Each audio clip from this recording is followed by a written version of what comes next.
আসসালামু আলাইকুম ওয়া রাহমাতুল্লাহি ওয়া বারাকাতুহু।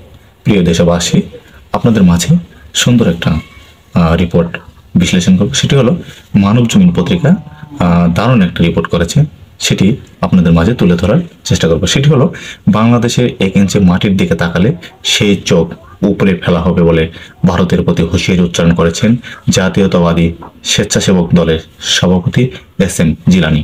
বুধবার ভৈরব মোড়ে এক পথসভায় তিনি এ হুঁশিয়ারি উচ্চারণ করেন। ভারতের আগরতলায় বাংলাদেশের সহকারী হাই কমিশনের হামলা, বাংলাদেশের জাতীয় পতাকা অবমাননা ও সাম্প্রতিক দাঙ্গা বাঁধানোর ষড়যন্ত্রের প্রতিবাদে আজ ঢাকা থেকে আগরতলা অভিমুখে লং মার্চ করেছে বিএনপির 3 সংগঠন।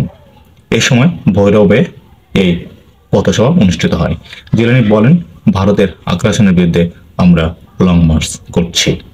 ভারত নিজেদের গণতান্ত্রিক রাষ্ট্র দাবি করে, কিন্তু বাংলাদেশের মানুষের গণ আন্দোলন পালিয়ে যাওয়া শেখ হাসিনা ও তার সকল দোসরদের আশ্রয় দিয়েছে।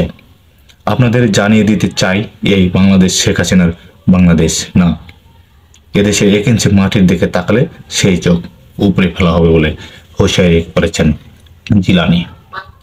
ভারতের বিভিন্ন কর্মকাণ্ডের আলোচনা করে বলেন জিলানী, ভারত বাংলাদেশের বন্ধু না।